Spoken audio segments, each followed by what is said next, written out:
우리는 지난 로마서 5장을 공부하면서 최초의 인간이었던 아담으로 인해서 이 세상에 죄가 들어오게 되었고, 그리고 그 한 사람의 죄로 인해서 우리 모든 인간들은 죄인으로 태어날 수밖에 없었고, 결국 그래서 사망에 이르게 되었다라는 말씀을 5장을 통해서 배웠고요. 그리고 6장에서는 그렇지만 예수 그리스도의 십자가 사랑으로 우리가 사망의 자리에서 영생의 자리로 옮겨지게 되었고, 더 이상 죄가 우리들을 다스리지 못하도록 하나님께서 은혜로 우리들의 삶을 이끄시고 계시다라고 지난 주 6장에서 우리가 말씀을 들었습니다. 그리고 오늘 본문 7장에 와서는 이미 구원받은 성도들에게 있어서 율법의 역할이 무엇인지에 대해서 이야기하고 있는데, 특별히 7장 앞부분에서는 혼인관계의 비유를 들면서 우리는 이미 무조건적인 그리스도의 은혜로 구원을 받았기 때문에 더 이상 율법의 정죄를 받지 않는다, 이렇게 말씀하고 있습니다. 이렇게 바울이 이 부분에 대해서 언급하고 있는 것은 그 당시 그리스도인들이 예수를 구약에서 예언된 메시아로 믿기는 하였지만 더 이상 믿기는 하였지만 궁극적으로 구원을 받기 위해서는 율법을 반드시 지켜야 한다라는 그런 율법주의적인 생각을 가지고 있었기 때문이었습니다. 7장 1절부터 4절 말씀을 한번 제가 다시 읽겠습니다. 형제들아, 내가 법 아는 자들에게 말하노니 너희는 그 법이 사람이 살 동안만 그를 주관하는 줄 알지 못하느냐. 남편이 있는 여인이 그 남편 생전에는 법으로 그에게 매인 바 되나 만일 그 남편이 죽으면 남편의 법에서 벗어나느니라. 그러므로 만일 그 남편 생전에 다른 남자에게 가면 음녀라. 그러나 만일 남편이 죽으면 그 법에서 자유롭게 되나니 다른 남자에게 갈지라도 음녀가 되지 아니하느니라. 그러므로 내 형제들아, 너희도 그리스도의 몸으로 말미암아 율법에 대하여 죽임을 당하였으니 이는 다르니 곧 죽은 자 가운데서 살아나신 이에게 가서 우리가 하나님을 위하여 열매를 맺게 하려 함이라. 여기에 보면 바울은 그리스도인과 예수 그리스도와의 그 새로운 관계를 설명하는 데 있어서 혼인관계의 예를 들고 있습니다. 그러면서 율법은 사람이 살 동안만 그를 주관하는 것이고 그 사람이 죽은 후에는 그 사람에게 더 이상 적용될 수 없다, 이렇게 이야기하면서 같은 원칙으로 남편이 있는 여인도 남편이 살아있을 때에는 남편이 그 사람의 머리가 되고 또 아내는, 여인은 남편에게 복종을 해야 하지만 남편이 죽으면 그 남편의 법으로부터 벗어나게 된다, 이렇게 말씀하고 있는 것입니다. 또 계속해서 이야기하는 것이 우리가 율법의 얽매임으로부터 벗어나게 되었는데 그것은 그리스도의 몸으로 말미암아 된 것이다, 이렇게 말씀하고 있습니다. 여기서 말씀하는 그리스도의 몸으로 말미암았다라는 것은 예수님의 십자가 죽음을 의미한다고 할 수 있습니다. 그리스도인들에게 먼저 해결되어야 하는 부분이 있는데 그것은 우리가 율법에 대한 관계를 분명히 하지 않고는 어떤 방법으로든 하나님을 위한 열매를 맺을 수 없다라는 것입니다. 사람이 율법과의 관계를 그대로 가지고 있으면서 또 다른 주인을 섬길 수 없습니다. 그렇기 때문에 우리가 하나님과의 새로운 관계를 맺기 위해서는 먼저 율법과의 관계를 분명히 해야 됩니다. 그 방법이 바로 오늘 방금 읽었던 4절 말씀에 나와 있는 대로 우리가 율법에 대해서 죽는 것이다 라고 말씀하고 있는 겁니다. 여기서 율법에 대하여 죽는다라는 말의 뜻은 그냥 율법을 버렸다라는 그런 의미가 아니라 우리가 율법의 정죄 아래 있지 않다라는 그런 뜻입니다. 그래서 로마서 8장 1절에서 말씀하고 있는 것 같이 예수 안에 있는 자에게는 결코 정죄함이 없다라는 것입니다.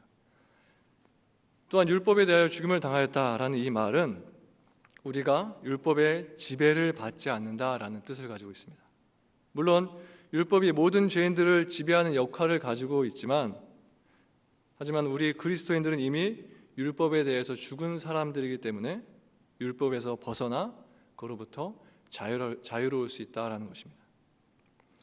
성경은 구원에 대해서 설명할 때 우리를 사랑하신 하나님께서 독생자 예수님을 우리에게 보내주시고 예수님의 십자가 그 희생을 통해서 완성을 이루시고 은혜로 이루신 것이 구원이다 라고 이렇게 말씀하고 계시지, 우리가 율법의 행위로 구원을 이룰 수 있다 이렇게 말씀하고 있지 않습니다.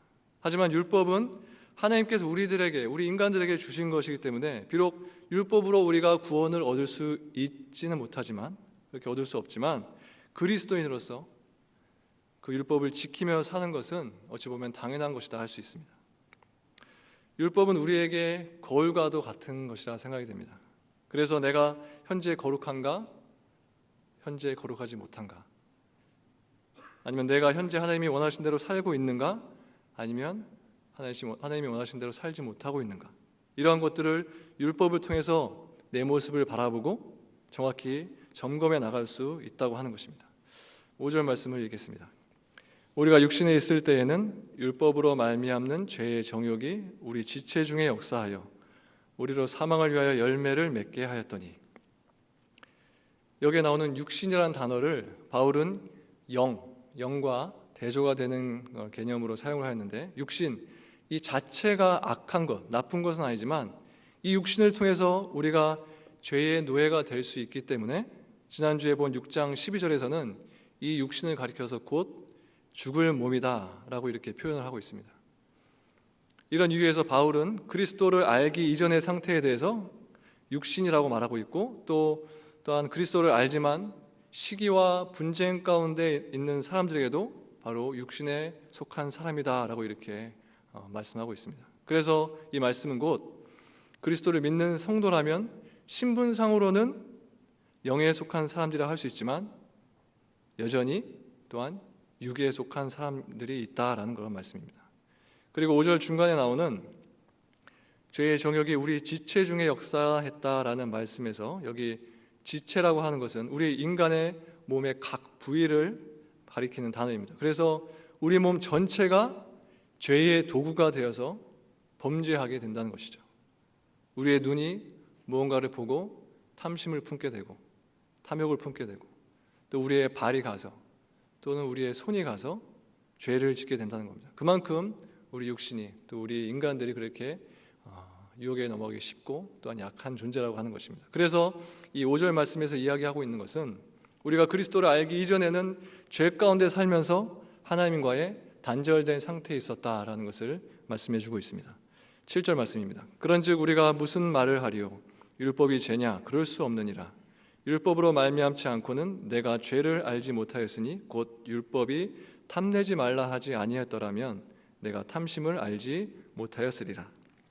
죄는 율법 때문에 생겨난 것도 아니고요, 죄 그 안에, 율법 안에 죄가 있는 것도 아닙니다. 바로 우리 안에 우리가 가지고 있는 것이 죄라고 할 수 있습니다. 그래서 여기에 율법으로 말미암지 않고는 이라는 말씀은 율법이 우리들이 가지고 있는, 우리들이 짓고 있는 그 죄를 깨닫게 해주는데 꼭 필요하다는 것입니다. 율법이 주어지기 전에는 인간들이 자신들의 행위가 잘못된 것인지로, 그것이 죄인지도 깨닫지를 못했습니다. 그러다가 그런 행위들을 죄로 규정하는 율법이 우리에게 주어지자 자신들이 짓고 있었던 그런 행동들이 죄로 보여지게 되고 죄의 모습으로 깨닫게 된 것입니다. 율법은 피조물인 우리 인간이 하나님 앞에서 반드시 행해야 될 선이 무엇인지, 또 행해서는 안 되는 악이 무엇인지를 알도록 하나님께서 우리 인간들에게 주신 것입니다. 이처럼 율법의 목적은 죄를 죄로 규정해서 사람들 하여금 죄를 깨닫게 하고 궁극적으로는 하나님의 의를 나타내는 데 할 수 있다고 할 수 있습니다. 그리고 이어서 나오는 7절 후반부에 보면 탐신이라는 말이 나오는데요, 여기서 바울이 율법의 여러 구절 중에서 10계명의 10번째 계명인 탐심에 대해서 언급한 것은 그만큼 모든 죄악의 동기가 이 탐심이라고 하는 데서부터 시작이 되기 때문에 특별히 이 부분에 있어서 경계하기 위해서 탐심에 대한 예를 사용한 것으로 보여집니다. 8절과 9절 말씀을 보겠습니다. 그러나 죄가 기회를 타서 계명으로 말미암아 내 속에서 온갖 탐심을 이루었나니 이는 율법이 없으면 죄가 죽은 것임이라. 전에 율법을 깨닫지 못했을 때에는 내가 살았더니 계명이 이름에 죄는 살아나고 나는 죽었도다. 여기서 기회를 탄다라는 말은 사단이 죄를 이용해서 기회를 노리고 있다가 틈만 나면 우리를 공격한다는 것입니다. 그리고 이어서 나오는 율법이 없으면 죄가 죽은 것이다 라는 말씀은 죄를 죄로 정죄해주는 율법이 없을 경우에 인간이 하나님 앞에서 죄에 대한 죄의식을 전혀 느낄 수 없을 것이다 라는 그런 말씀입니다. 그래서 8절에서 이야기하고 있는 것은 죄가 항상 활동함으로 인해서 우리는 이것을 인식하지 못한 채 사망의 길로 걸어가게 되지만, 율법이 있음으로 인해서 우리가 죄를 깨닫게 되고 결과적으로 우리가 그리스도에게로 올바르게 걸어갈 수 있다라는 것을 말씀해 주고 있습니다. 그리고 9절 첫 부분에서 바울이 말하는 전에 율법을 깨닫지 못했을 때, 여기 이때란 학자들 간의 여러 해석들이 있는데요, 가장 정확한 해석은 바울이 다메섹 도상에서 회심하고 난 후에 시점이라고 보는 것이 좋다고 보여집니다. 바울이 이전까지는 율법에 대해서 지식적으로 정확히 알고 있었고, 누구보다도 율법을 지키는 데 있어서 열심히 이었기 때문에 자기 스스로 굉장히 이 부분에 대해서 과신을 했었던 바울이었습니다. 그러다가 다메섹 도상에서 회심한 후에 자신이 잘못된 모습들을 지어왔던 것을 자기의 눈으로 또 자기가 스스로 바라볼 수 있게 되었습니다. 그리고 9절 뒷부분에 나오는 계명이 이름에라는 말씀에서 이름에라는 말을 깨달음에라는 말로 바꿔서 해석하면 좀 더 이해가 될 것 같습니다. 그래서 해석해 보면 계명을 깨닫게 되자 죄를 자각하게 되었고, 그로 인해서 어떻게 살아야 하는지를 배웠다라는 말씀입니다. 11절 말씀입니다. 죄가 기회를 타서 계명으로 말미암아 나를 속이고 그것으로 나를 죽였는지라.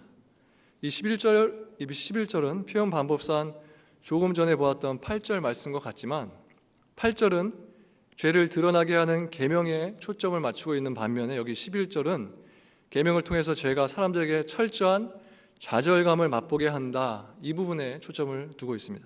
여기 보면 죄가 기회를 타서 계명으로 나를 속이고 나를 죽였다라고 이렇게 말씀했는데, 이 이야기는 창세기에서 뱀이 하와를 유혹한 그 상황과 같은 유혹이라고 할 수 있습니다.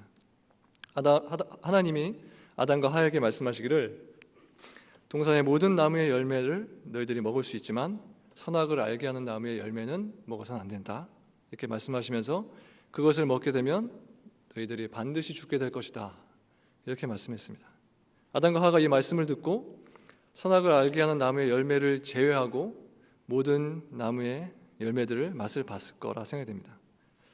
선악을 알게 하는 나무의 열매를 꼭 먹지 않아도 그들에게는 이미 먹을 것이 풍족하게 있었습니다. 그리고 하나님이 그들에게 열매를 먹지 말고 만지지 말라고 하셨지, 그들이 그 열매를 눈으로 볼 수 있었고 또한 코로 냄새를 맡을 수 있었기 때문에 그들이 그 열매를 보면서도 다른 나무의 열매보다 별로 맛있어 보이지 않았을 수도 있고, 또한 그 열매에서 별로 단 냄새가 나지 않았을 수도 있을 거란 추측이 됩니다.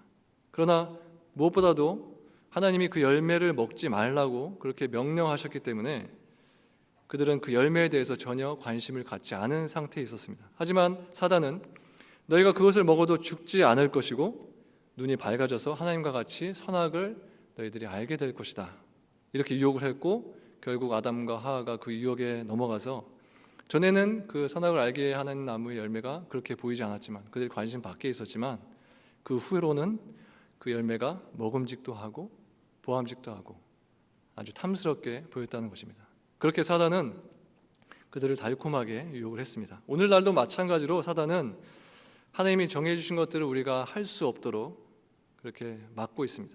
또한 금하신 것들을 우리가 하게끔 그렇게 우리들을 유혹하고 있습니다. 그래서 여기 11절에서 말씀하고 있는 것이 바로 이렇게 죄가 우리가 하나님께로 바르게 설 수 없도록 계속해서 우리를 속이고 그것을 우리를 넘어뜨리고 있다라는 것을 말씀해 주고 있는 것입니다. 12절 말씀입니다. 이로 보건대 율법은 거룩하고 계명도 거룩하고 의로우며 선하도다. 여기서 시작되는 말 이로 보건대라는 말의 헬라어가 호스테맨이라고 하는데요, 여기서 호스테라는 말은 그러므로라는 뜻이고요, 호스테맨에서 맨이라는 뜻은 의심할 여지 없이라는 뜻입니다. 그래서 여기 이로 보건대라는 말의 뜻은 그러므로 의심할 여지 없이, 이렇게 해석이 될 수 있습니다. 그렇게 12절을 읽어보면 그러므로 의심할 여지 없이 율법은 거룩하고 계명도 거룩하고 의로우며 선하도다 라는 말씀이 됩니다. 그렇기 때문에 12절에서 이야기하고 있는 것은 율법 자체가 인간으로 하여금 죄를 짓게 하는 것이 아니라 죄가 율법을 통해서 인간들을 죄 가운데 떨어뜨림으로 율법 자체는 결코 죄가 아니다. 이 부분을 강조하고 있는 것입니다. 13절로 넘어갑니다. 그런즉 선한 것이 내게 사망이 되었느냐? 그럴 수 없느니라. 오직 죄가 죄로 드러나기 위하여 선한 그것으로 말미암아 나를 죽게 만들었으니 이는 계명으로 말미암아 죄로 심히 죄되게 하려 함이라. 이 부분에서는 죄가 드러나도록 하는 것, 어떤 부분이 고장났는지 확인할 수 있는 것이 율법의 기능이지, 율법으로 우리가 새 사람이 될 수 있는 것도 아니고 율법을 우리가 거룩하게 될 수 있는 것도 아니다라는 것을 계속해서 반복적으로 설명해 주고 있는 것입니다. 우리는 율법을 아는 것에서 멈춰서 안 되고 하나님을 사랑하고 이웃을 사랑하는, 사랑을 실천하는 데까지 우리의 단계를, 우리의 위치를 옮길 수 있어야 됩니다. 마태복음 19장에 보면 재물이 많았던 한 청년의 이야기가 나오는데요, 그 청년이 예수님께 내가 율법을 다 지켰는데 내가 무엇을 해야 영생을 얻을 수 있겠습니까?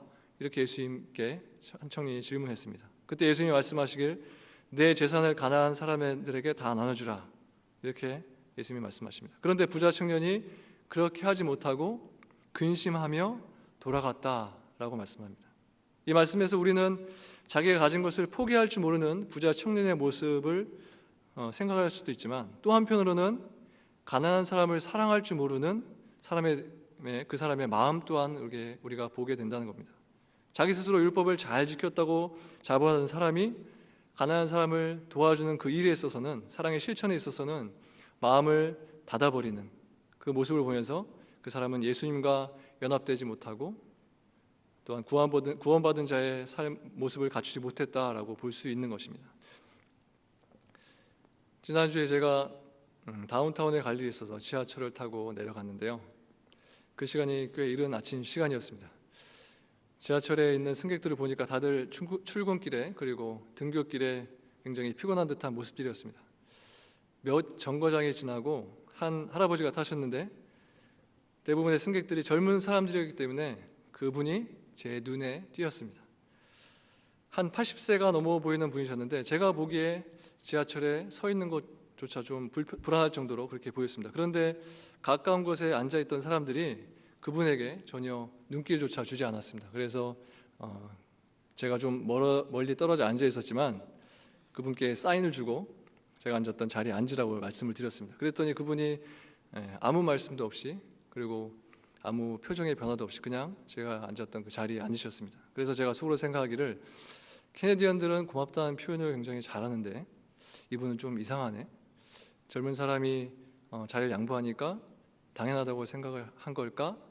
라는 그런 이런저런 생각을 서서 이렇게 하게 되었습니다. 그리고는 또 몇 정거장이 지났는데 할아버지가 내리실 건지 자리에서 일어나셨습니다. 그런데 그분이 저에게 가까이 다가오셔서 작은 목소리로 요즘 젊은 사람들은 노인들을 리스펙트하지 않아요, 이렇게 말씀하셨습니다. 물론 영어로 얘기하셨습니다. 네, 쉬운 영어라서 제가 이해를 했는데요, 그러면서 제가 그분께 제가 어느 나라에서 온 사람이라고 말을 하지 않았는데 아주 의미심장한 말씀을 저에게 하셨습니다. 그분이 저에게 하신 말씀이 너는 분명 좋은 트레디션이 있는 곳에서 자랐을 것이고 너가 성장한 그 컨트리는 좋은 나라임이 분명하다. 그분이 제 눈을 또렷이 바라보면서 작은 목소리였지만 아주 호소력 있게 말씀하셨습니다.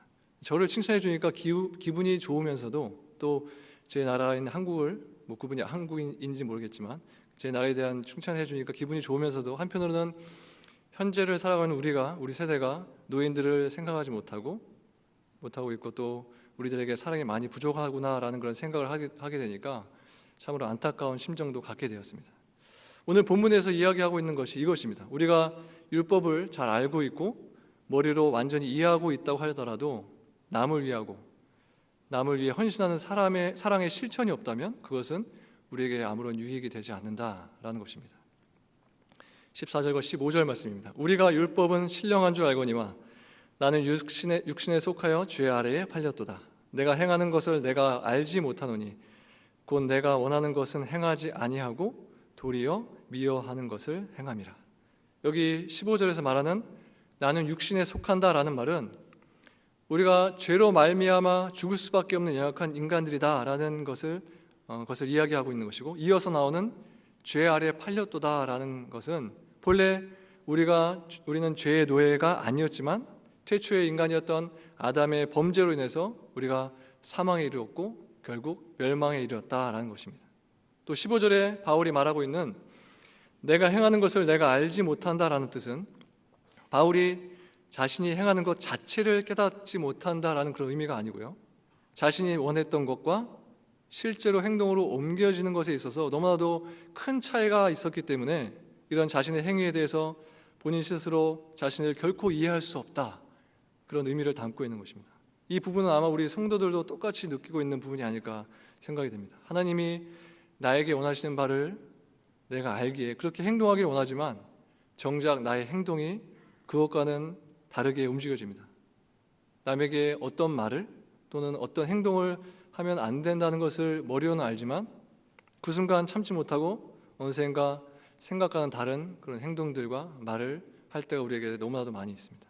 바울이 이 부분에 대해서 바로 그것을 집중적으로 이야기하고 있는 것입니다. 생각으로는 알지만 또한 머리로는 알지만 행동으로 잘못된 행동을 계속 반복적으로 하게 된다는 겁니다. 그리고 이어서 나오는 내가 원하는 것을 행하지 아니하고 도리어 미워하는 것을 행한다라는 말씀에서 내가 원한다라는 말은 뒤에 19절에서 나오는 선을 행하는 것, 이것이 바울이 원하는 것임을 의미하는데요, 이처럼 인간이 스스로 원하는 선은 행하지 못하고 원치 않는 악을 행하게 되는 까닭은 인류의 조상이었던 아담으로부터 시작된 죄의 본성이 지금까지 우리를 지배하고 있기 때문이라고 하는 것입니다. 17절과 18절 말씀입니다. 이제는 그것을 행하는 자가 내가 아니요 내 속에 거하는 죄니라. 내 속 곧 내 육신에 선한 것이 거하지 아니하는 줄을 아노니 원함은 내게 있으나 선을 행하는 것은 없나라. 17절에 보면 바울은 자기 자신과 자기 속에 있는 죄를 구분짓고 있는데, 이것은 바울 자신은 원하지 않지만 내 속에 있는 죄를 짓게 했다 하면서 자신 행위에 대한 책임을 회피하기 위해서 이렇게 이야기하는 것이 아니라, 내가 아무리 하나님 앞에서 의롭다함을 받은 사람이라고 할지라도 내 안에는 여전히 죄의 성향이 남아있다라는 고백을 하고 있는 것입니다. 또 18절 뒷부분에 나오는 원함은 내게 있으나 선을 행하는 것은 없노라 라는 말씀은 우리가 예수님을 믿고 하나님의 뜻에 따라 살고자 하는 마음은 있지만 우리 안에 있는 그 죄의 본성이 그것들을 하지 못하도록 가로막고 있어서 오히려 우리는 범죄하게 된다는 것입니다. 이것이 우리 인간의 육신의 한계라는 것이죠. 그래서 마태복음에 보면 예수님께서 겟세마네에서 기도하시고 돌아오셨을 때 제자들이 자고 있는 모습을 보시면서 이렇게 말씀하셨습니다. 너희가 나와 함께 1시간도 깨어 있을 수 없더냐. 시험에 들지 않게 깨어 기도하라. 마음에는 원이로되 육신이 약하도다. 예수님이 기도하러 가시고 처음부터 예수님이 가시자마자 대놓고 잠을 자진 않았을 겁니다.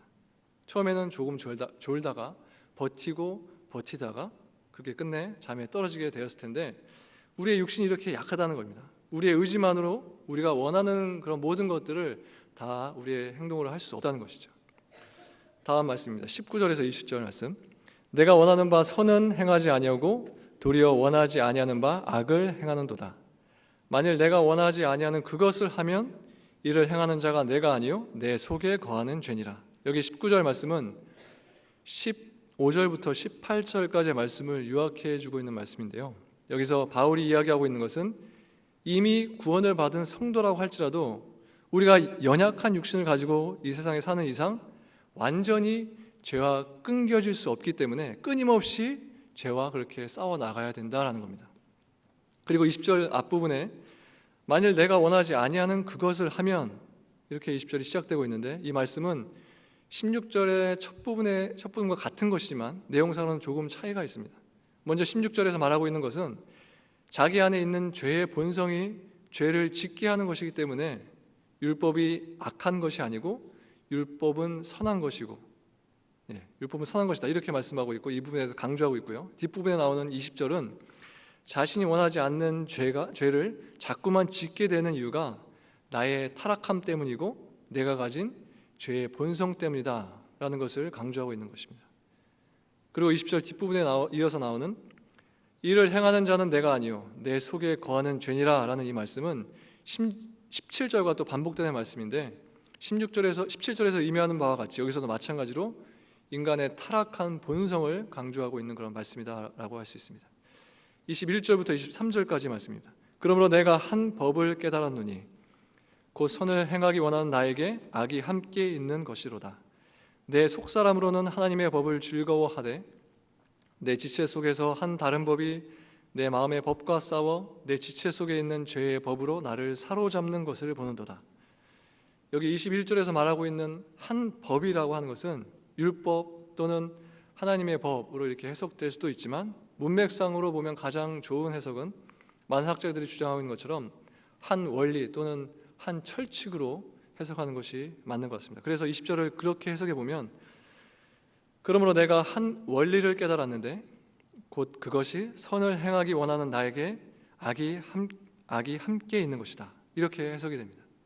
그리고 22절에서 이야기하는 속사람이란 예수 그리스도 안에서 성령으로 거듭난 사람을 뜻하는 것인데 그래서 23절에서 이어서 나오는 대로 우리의 속사람은 하나님의 법을 따라 살기를 원하지만 우리의 지체가 우리의 육신이 너무나도 약해서 내 안에서 이루어지고 있는 그 영적인 싸움에서 날마다 우리가 지게 된다는 것입니다. 바울 스스로가 고백하기를 내 마음의 법과 죄의 법이 싸워서 내 마음의 법이 패하는 것을 경험하고 있다라는 것입니다. 그래서 뒤에 나오는 24절에서 바울이 스스로 이렇게 고백하고 있습니다. 24절입니다. 오라 나는 곤고한 사람이로다. 이 사망의 몸에서 누가 나를 건져내랴. 여기서 공고하다라는 말이 정확히 무슨 뜻인지 이해되지 않을 수 있는데요. 사전에 보면 공고하다라는 뜻이 이런 뜻을 가지고 있습니다. 가엾다, 불쌍하다, 또는 형편없다. 그래서 바울 스스로가 내 속마음은 그렇지 않지만 매번 자신의 생각과는 다르게 자신이 가지고 있던 마음과는 다르게 사단의 유혹에 빠져서 죄에 따라서 살고 있는 자신의 모습을 바라보면서 자기 자신에게 스스로에게 이렇게 이야기하고 있는 것입니다. 나는 정말로 불쌍한 사람입니다. 나는 형편없는 사람이다. 내 인생은 정말 엉망입니다. 이렇게 자기 스스로를 탄식하면서 이렇게 24절에서 자기 스스로 고백하고 있습니다.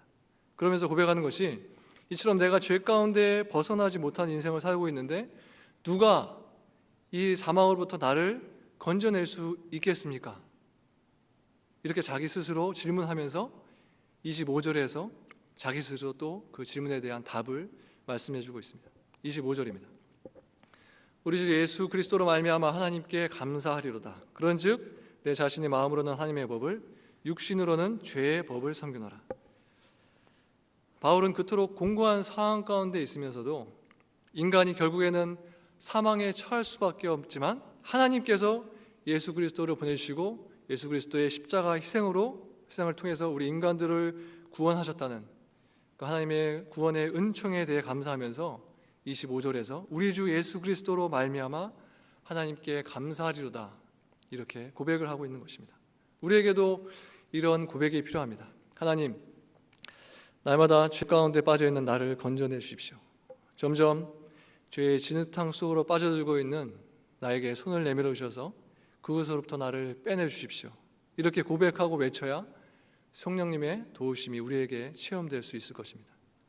그리고 그 체험을 통해서 내 스스로는 아무것도 할 수 없고 온전히 하나님께서 할 수 있다라는 그 사실을 분명히 깨닫게 될 것입니다. 우리가 예수님을 믿고 은혜를 경험했다면 우리의 삶에 변화가 있어야 되고 또 우리의 삶에 열매들이 맺혀져야 됩니다. 그렇지 않고 우리의 삶에 아무런 변화가 없다거나 아무런 열매들이 맺혀지지 않고 있다면 우리 스스로 자신을 돌아볼 필요가 있습니다. 오늘 본문 4절 끝부분에 보니까 하나님께서 우리를 구원하신 목적에 대해서 말씀하시면서 그것이 하나님을 위하여 열매를 맺게 하려 함이라 이렇게 말씀하고 있는데 여기서 열매란 갈라디아서 5장에서 말씀하고 있는 성령의 9가지 열매라고 볼 수 있겠습니다. 성령의 9가지 열매. 사랑, 희락, 화평, 인내, 자비, 양선, 충성 온유, 성령의 9가지 열매입니다. 여러분들은 현재 여러분들의 삶에서 이 성령의 열매들을 얼마나 맺으면서 살고 계십니까? 혹시 성령의 열매가 아닌 돈의 열매라든지 명예의 열매라든지 성공의 열매라든지 또는 자녀의 열매를 맺는 데만 집중하고 있지 않은지 우리들의 모습을 점검해 볼 필요가 있습니다. 웨스트민스터 신앙고백서 제1문에 보면 인간의 제일 되는 목적이 무엇입니까? 라는 질문에 하나님을 영화롭게 하고 그를 영원토록 즐거워하는 것이다, 이렇게 답을 하고 있습니다. 또한 마태복음 6장 33절에서 너희는 먼저 그의 나라와 그의 의를 구하라, 그리하면 이 모든 것을 너에게 더하여 주시리라, 이렇게 약속하고 계십니다. 지금 우리가 혹시 하나님보다 더 사랑하고 하나님보다 내 생명을 더 두는 것이 있다면 우리의 우선순위를 반드시 다시 점검해보고 세워야 됩니다.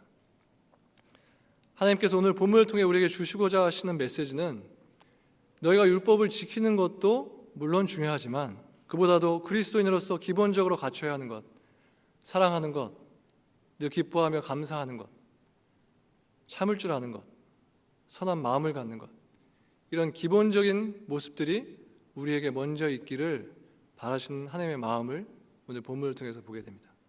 아무쪼록 오늘 말씀을 들은 대로 율법을 통해 나의 모습과 나의 죄된 모습을 날마다 발견하면서 다시금 내 길을 점검해보고 또한 이 땅에 우리가 사는 동안 하나님께서 원하시는 향기로운 열매들, 그 성령의 9가지 열매들을 풍성하게 맺으면서 사시는 사랑하는 우리 보나니 교회 성도님들이 다 되시기를 주님의 이름으로 축원합니다. 기도하겠습니다. 사랑의 하나님, 감사합니다. 이 시간에도 우리에게 말씀을 주시고 하나님의 비밀을 깨닫게 해주니 감사를 드립니다.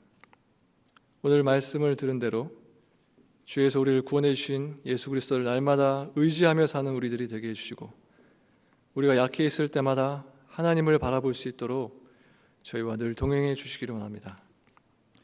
주님, 우리는 약합니다. 우리가 실족하지 않도록 늘 붙들어 주시고 우리가 교만치 않도록 우리를 늘 깨우쳐 주시며 우리가 늘 하나님 말씀에 순종하는 삶을 살도록 인도해 주셔서 지금 우리가 사는 영적 전쟁터에서 패배하지 않고 날마다 승리하며 나아가는 주님의 강한 군사들이 되도록 우리와 늘 함께해 주시옵소서. 감사드리며 예수님의 이름으로 기도합니다.